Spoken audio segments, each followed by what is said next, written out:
Good afternoon mga kapagso. Napagod lang si Ate Beth dahil nagpaligo sa kanyang alagang PWD. Grabe, ayan oh, bagong ligo yan dahil dumumi. Tingnan mo ako, naligo rin ako. Hindi pa ako nakapag-suklay dahil nagmamadali akong matapos siya. Mauna muna siya. Grabe mga kapagso, ang hirap kahit pagsuklay. Hindi na mga pagsuklay. Ayan, si Ate Beth, yan. Happy New Year sa lahat.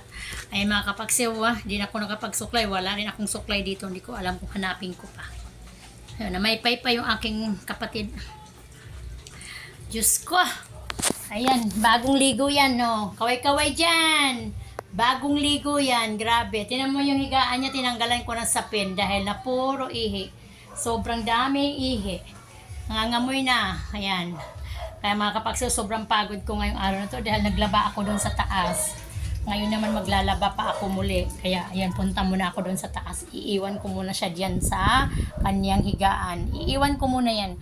Silip-silipin ko lang yan. Hindi pwedeng iwan yan. Baka kasi mga kapagso atakihin. Grabe. Punta muna ako sa taas. Tapusin ko muna yung aking mga gagawin.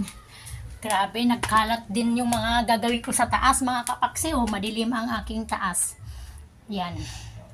Dito ako, dito pa yung aking labahan. Andyan lahat ng aking mga labahan, mga kapagsew. Grabe, nagkalat yan, mga kapagsew. Ayan pa. Tapos na akong nagsampay kanina. Nag-dryer na ako. Wala na laman ang dryer ko. Iniwan na ako ng aking mga anak. Grabe mga kapagsew, kay ganun pa man.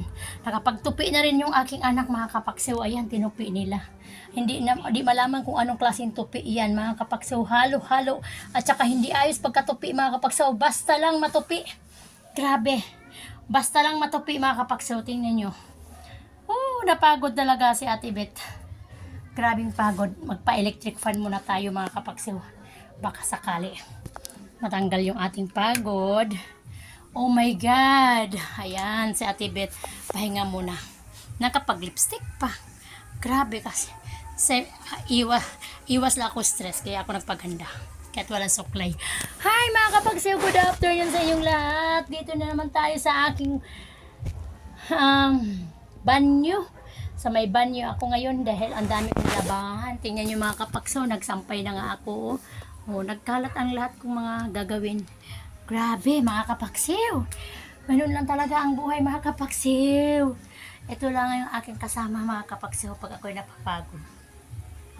Tingnan nyo, nakalipstick sa Ate Beth. Pulang-pula ang labi. Bihira lang yung mangyari. Pag nasa mood, mag-lipstick. Pag wala sa mood, wala. Thank you very much, mga kapagsew. Good evening.